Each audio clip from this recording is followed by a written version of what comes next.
الشهداء لم يموتوا.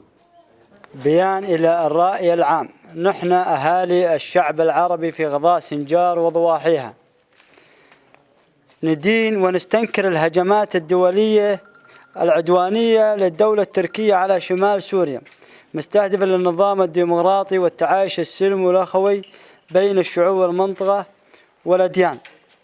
ولا نقبل الغزوات والتهديدات لا على العراق ولا على سوريا ولا على أي دولة ثالثة، بل نحن مع سلامة المنطقة والتعايش السلمي الأخوي بين الشعوب والمنطقة.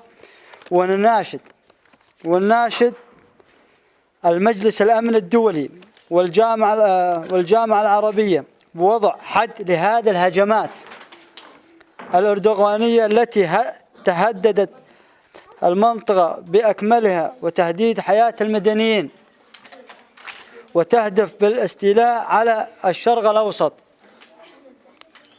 بأكملهم والطموحات العثمانية الخيالية ومقاومة الشعوب المنطقة والمحافظة